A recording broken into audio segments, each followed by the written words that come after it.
Olá, seja bem-vindo, seja bem-vinda. Sou Alberto Rocha, instrutor da ITI e da RIG em Treinamentos.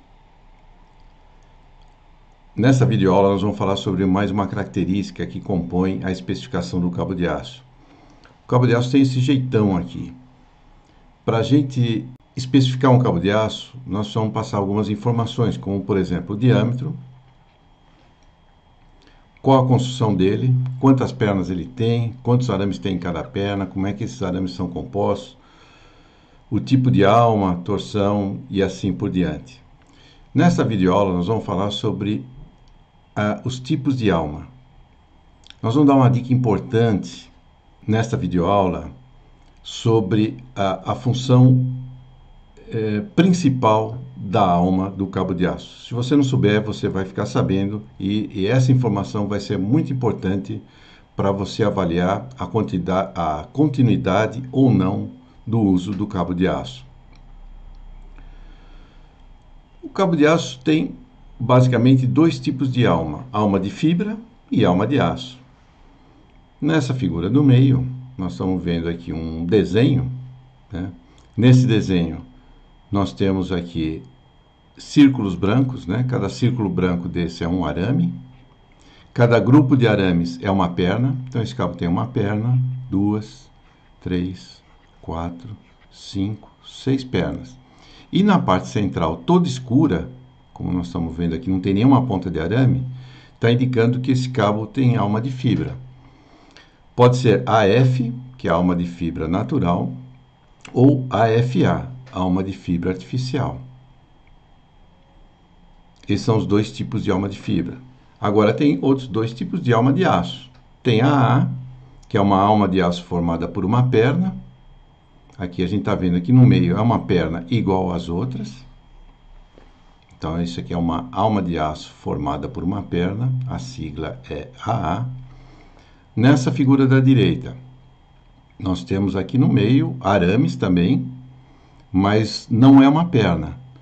Se a gente observar com detalhe, nós vamos perceber que tem uma parte central aqui, que é a alma, e tem as pernas aqui ao redor dessa alma. Isso aqui é chamado de alma de aço formada por um cabo independente. A abreviação é ACI. Agora, quais são as diferenças entre esses tipos de alma? Por exemplo, a alma de fibra natural, que é a mais utilizada no cabo de aço. Ela é feita com sisal. O sisal é um material bastante higroscópico, ou seja, absorve bastante líquido e umidade.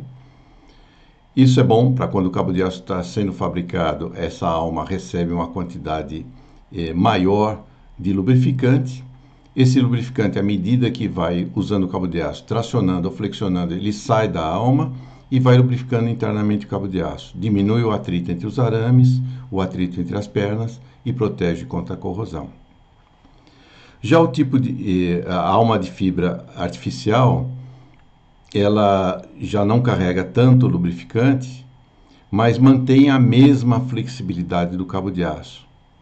O cabo de aço com alma de fibra natural, se ele for usado ao tempo, ele vai absorver água da chuva, da umidade e a alma vai se deteriorar rapidamente. Já a alma de fibra artificial, ela não vai se deteriorar com a umidade. Só que a alma de fibra artificial é difícil de encontrar. Normalmente, se você vai usar o cabo de aço ao tempo, já se passa direto para um cabo com alma de aço e não alma de fibra artificial. Porque se você precisar de um cabo de aço com alma de fibra artificial, normalmente você vai ter que encomendar esse cabo.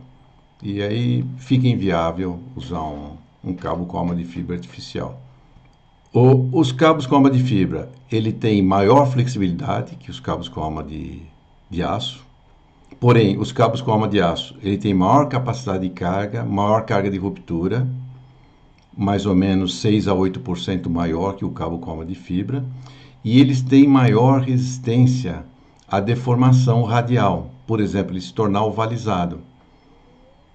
Um exemplo disso é que se recomenda usar um cabo com alma de aço quando eu tiver mais de 2 camadas de cabo enrolada no tambor. Aqui a gente tem a alma de fibra natural, chamada de AF, e do lado direito, alma de fibra artificial, chamada de AFA. Nessa tela, nós temos o cabo com alma de aço de uma perna, chamado de AA, está aqui a perna. E na figura da direita, nós temos um cabo com a ACI. Aqui embaixo, o cabo é um cabo que serve de alma para um cabo de aço de diâmetro maior. Aqui nós temos alguns desenhos que ajudam a gente entender melhor esses tipos de alma. Por exemplo, nesse desenho da esquerda, aqui a parte central toda escura. Se for toda escura, é AF. Tá? A gente não sabe se é AFA ou AF, simplesmente AF. Na figura do meio, nós temos aqui uma perna servindo de apoio para as outras pernas. Aqui, então, é AA. E na figura da direita, nós temos uma ACI, é uma alma de aço formada por um cabo independente. Vamos fazer mais alguns exercícios. Aqui, essa é uma outra forma de indicar uma alma de fibra. Tem um desenho aqui como se fosse uma alma de fibra de 3 pernas. Tá? Mas isso aqui é uma alma de fibra. É uma forma de indicar como essa de cima aqui. Na figura do meio, nós temos uma ACI. Alma de aço formada por um cabo independente. Isso aqui é um cabo de aço dentro de um cabo de aço maior. Na figura da direita, novamente, nós temos uma AA, alma de aço formada por uma perna. E nessa última figura, nós temos um cabo diferente desses que a gente mostrou. Todos esses cabos que a gente mostrou para você são cabos de 6 pernas. Aqui é um cabo com uma quantidade maior de pernas na camada externa, ele tem mais uma camada de pernas e tem a alma aqui no meio. Esse aqui é um cabo resistente à rotação, um cabo não rotativo. Esse cabo de aço ele tem uma AA. É como se fosse uma perna que está sendo usada para apoiar a primeira camada de pernas. Esses são os exemplos de alma, é muito simples. Agora vamos à função principal da alma. A função principal da alma é distribuir os esforços para as pernas. Quando o cabo de aço é tracionado, as pernas que estão encostadas na alma, elas recebem os esforços da alma. Se a gente olhar a geometria das pernas e da alma, a gente vai perceber que a alma ela está esticadona. A perna está em forma de hélice, como se fosse uma mola esticada. A primeira parte do cabo de aço que recebe tração é a alma. E ela não tem condição de sustentar a carga. Imediatamente ela vai jogar os esforços para as pernas. Essa é a situação de equilíbrio de esforços na geometria do cabo de aço. Vamos supor que um cabo de aço está apoiado na polia e ele está sustentando uma carga. Vai ter uma força aqui no canal da polia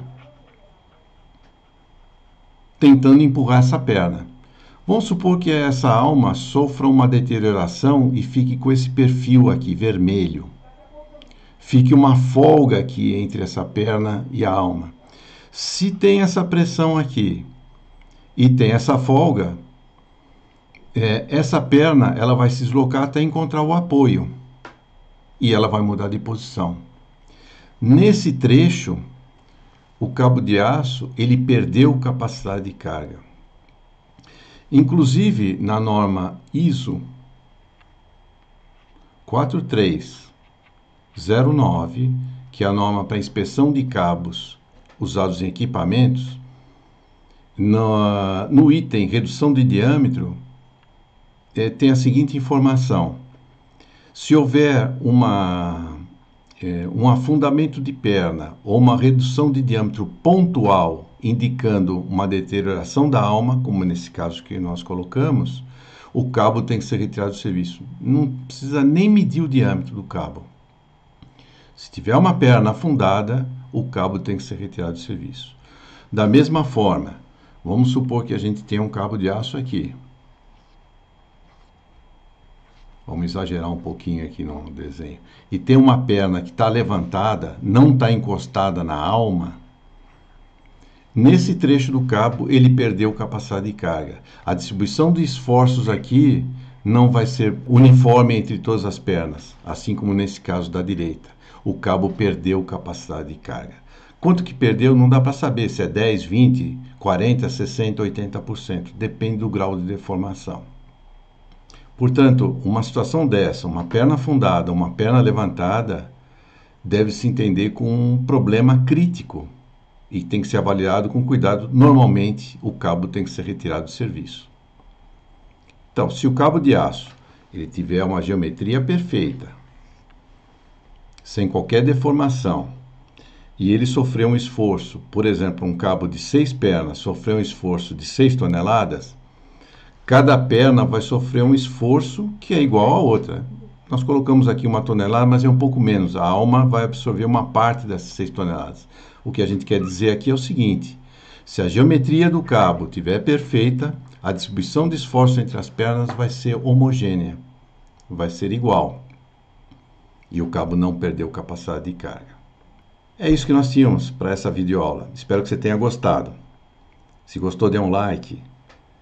Também, se gostou e quiser nos ajudar a mostrar essas videoaulas, que são gratuitas, para o maior número de pessoas, inscreva-se no nosso canal. Muito obrigado pela atenção e até a próxima videoaula.